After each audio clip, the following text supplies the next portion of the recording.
As a public affairs consultant, I tend to see the world through a political lens, and I pay close attention to the deliberations and decisions of governments. Canadians tend to prefer big government.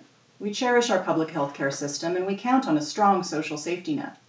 Our politics is shaped by a belief in a collective responsibility to our communities and to each other, and we've been fortunate to have a wealth of natural resources and a strong economy to help maintain stability and protect our quality of life in this country. Of course, not all Canadians have benefited, and in fact too many continue to face injustice and discrimination. But we've started to make progress in addressing these inequities, and all levels of government have started to lean in and make big investments on a range of social issues. Canadian politicians have also started to make important moves on what was, until March 2020, the biggest threat facing humanity: climate change. Now throw into the mix a global pandemic that has devastated thousands of families and disrupted nearly every aspect of our economy and our lives.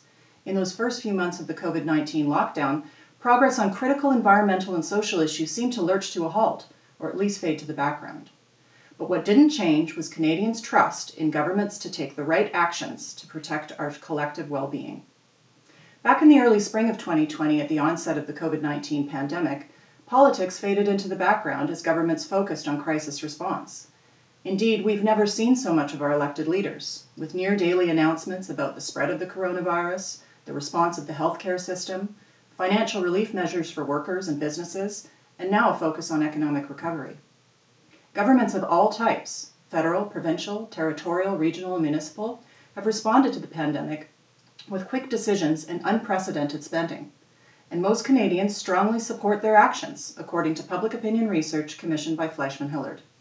Our global study, carried out in June 2020, compared Canadians' views to residents of 6 other countries: the United States, the UK, China, Italy, Germany, and South Korea. The results show some interesting distinctions between how residents of Canada and other countries feel about their governments. When asked who they want to hear from regarding new testing and safety or preventative measures associated with COVID-19, 54% of Canadians would look to government officials, compared with the global average of just 39%. Other trusted sources for Canadians were public health officials, infectious disease experts, and doctors, not surprisingly. Canadians were also more likely than citizens of other countries to say good things about how governments in this country have responded to the COVID-19 crisis. Provincial governments got the highest marks. 79% of Canadians ranked them as good, great, or excellent, compared to 72% globally. Local governments have performed well according to 77% of Canadians, versus 74% globally, while the federal government's performance was rated positively by 76% of Canadians, well ahead of the global average of 69% for other national governments. A similar trend was seen around government's commitment to doing the right thing in relation to the pandemic, with Canadians more favorable towards federal, provincial, and local governments compared to their global counterparts. These findings don't surprise me, particularly when I think about those core beliefs that many Canadians share around the role of governments in providing the systems and services that keep us safe and healthy. It will be fascinating to see if support for governments and for specific political leaders who've been at the helm during this crisis will hold as we learn more about the long-term implications of the unprecedented spending in response to COVID-19 and how we're all going to pay for it. In the early days of the pandemic crisis, politics certainly took a back seat, but of course it never went away. As we head into the fall, opposition parties are electing new leaders.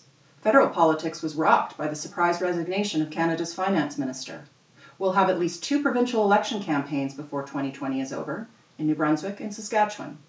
And British Columbia's minority government is in perpetual election readiness mode. Canadians are bracing for an extended recovery from the pandemic and will soon demand clarity about government's plans to support economic growth and get public finances back in order. Will the belief that governments are doing the right thing remain, and perhaps translate into the re-election of incumbent governments? Will minority governments, like in Ottawa or Victoria, pull the trigger on early elections to take advantage of public support and try for majority status? Or in this time of change and upheaval, will Canadians look to a new group of leaders to take public policy in a different direction as we emerge from this crisis? As an observer of politics living through a time of unprecedented change, I would say anything can happen. But there's something comforting about the re-emergence of politics and to know that our democracy is alive and well, even in a pandemic. I'm Lilly. Commentary That Matters is a partner program of Conversations That Matter. The production of this show is made possible thanks to your generous support. Please become a Patreon at patreon.com/commentary that matters and become a subscriber so that you don't miss a single episode of Commentary That Matters.